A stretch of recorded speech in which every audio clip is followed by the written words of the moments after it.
The sun was beginning to dip behind the tall pine trees, painting the forest floor with streaks of gold and shadow. The air was still, heavy with the scent of gasoline and dust. Birds had gone silent, and the world seemed to hold its breath.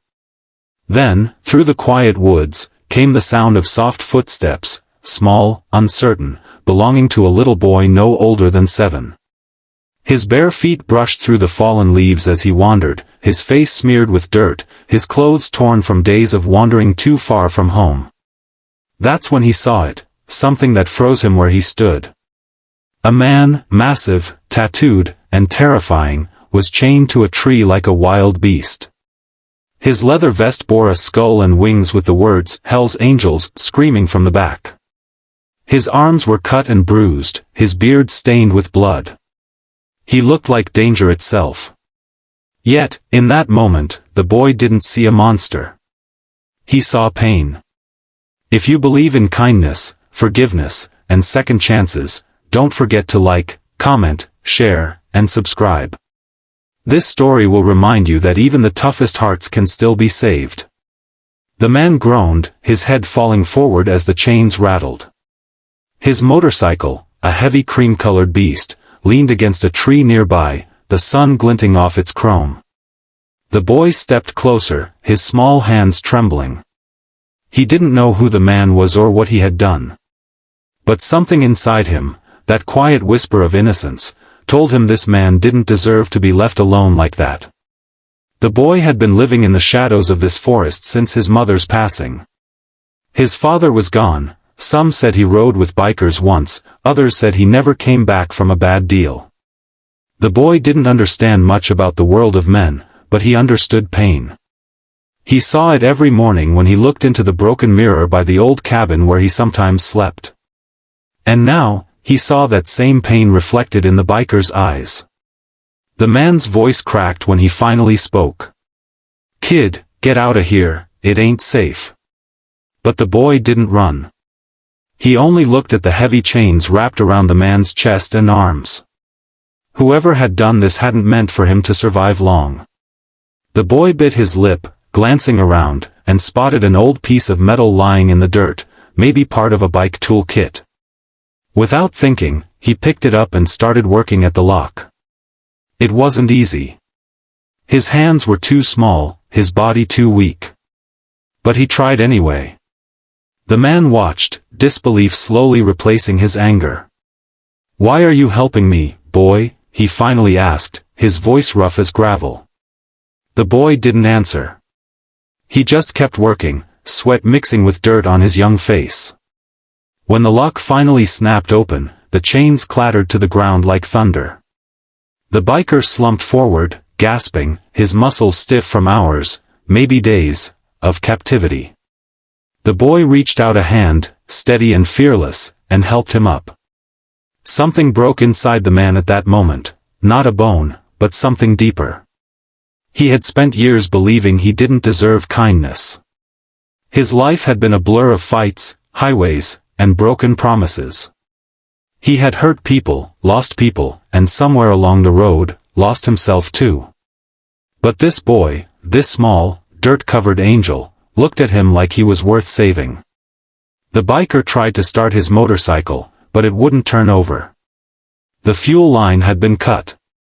The boy motioned for him to follow, leading him down a narrow trail toward a small wooden shack near the riverbank.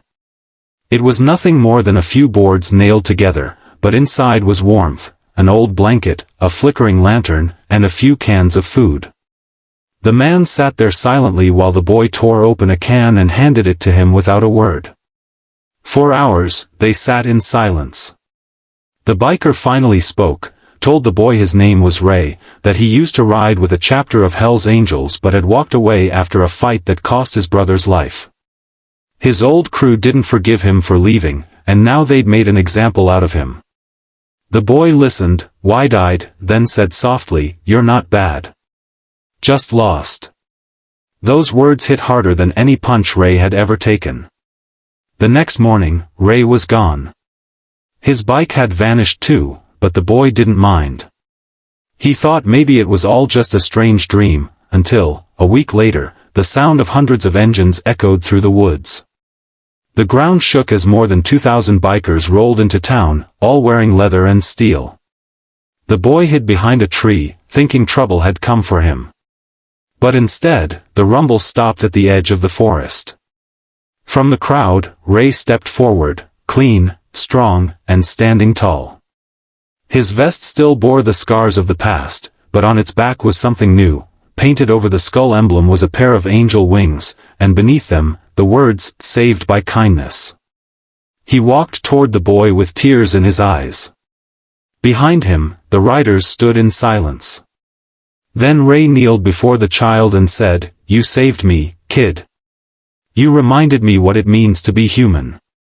The boy blinked up at him, confused, as Ray placed something small in his hand, a tiny silver keychain shaped like a wing. "This," Ray said, "belongs to the real angel who found me." Word spread across biker circles faster than wildfire. Thousands of riders, tough men and women hardened by the road, came to see the boy who had done what no one else could, touch the heart of a Hell's Angel. From that day on, the forest road was never empty. The riders rebuilt the boy's shack into a proper cabin, stocked it with food and clothes, and made sure he was never alone again.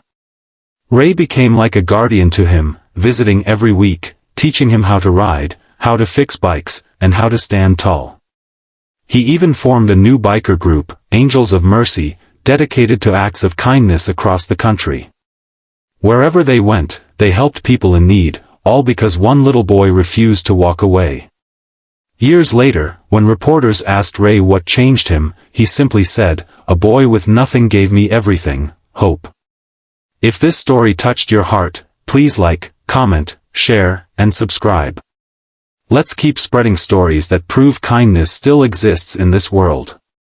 Before you go, tell us in the comments, what would you have done if you were that little boy? Because sometimes, the smallest hearts carry the greatest courage.